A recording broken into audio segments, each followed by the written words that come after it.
సమచిత్వంతో అవసరాలు తీర్చి సమాజ అభ్యున్నతికి తోడ్పడ్డారు.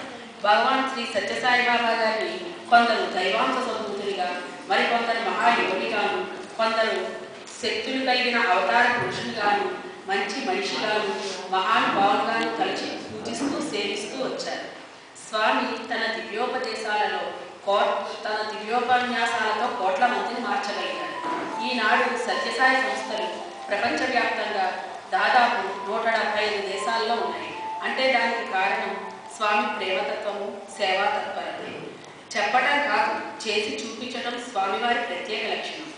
మానవ సేవే మాధవ సేవ అన్న కోట్లాది భక్తజనులను స్వామి సేవా మార్గంతో ఆకర్షించగలిగారు.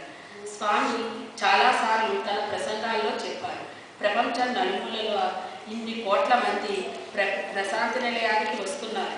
వారెవరికి నేను ఎటువంటి ఆహ్వానము పంపలేదు, కేవలం ప్రేమ ద్వారా వారు వస్తున్నారు అని అనేవారు. క్రమశిక్షణ, శుచి, శుభ్రత, సేవ, దయ, సౌమ్యత బాబా భక్తులకు సులభంగా అలవడతాయి.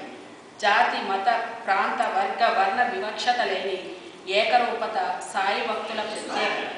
అందరినీ సేవించు, అందరినీ ప్రేమించు అన్న భావనతో సాయి సేవాదల్ కార్యక్రమాలు, తిరుమల తిరుపతి దేవస్థానం వారి సేవా కార్యక్రమాలకు ప్రేరణ.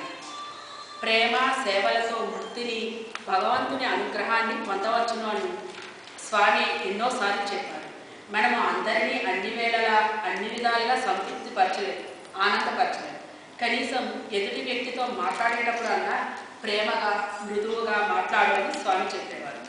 స్వామి నెలకొల్పిన సూపర్ స్పెషాలిటీ ఉచిత వైద్యశాల, ఉచిత విద్యా సంస్థలు, ఉచిత సంగీత కళాశాల, విశ్వవిద్యాలయం, ఉచిత మంచినీటి సరఫరా ఇవన్నీ స్వామి చేసిన సేవలకు తార్కాణాలు. ప్రపంచంలోనే వేటి సంస్థలుగా ఇవి గౌరవ సత్కారాన్ని పొందాయి.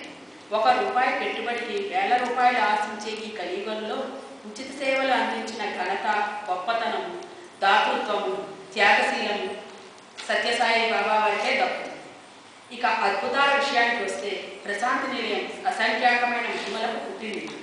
అక్కడే కాక ప్రపంచంలోని సత్యసాయి సేవా సంస్థల్లో ఆయన నమ్ముకున్న భక్తకోటి కుటుంబాలలో ఆయన చూపిన మహిమలు, లీలలు, కోకలు కళ్ళెదురుగా కొన్ని వేల మంది భక్తులు చూస్తుండగా మనుషుల రోగాన్ని నయం చేయడం, వికలాంగులను ఉద్ధరించడం, అనుకున్నది క్షణాలలో సృష్టించడం, బాధలను హరించడం, పరోక్షంగా కూడా భక్తులను బాధల నుండి, ఆపదల నుండి ఎప్పుడూ కాపాడడం ఆయనకు సర్వసాధారణం.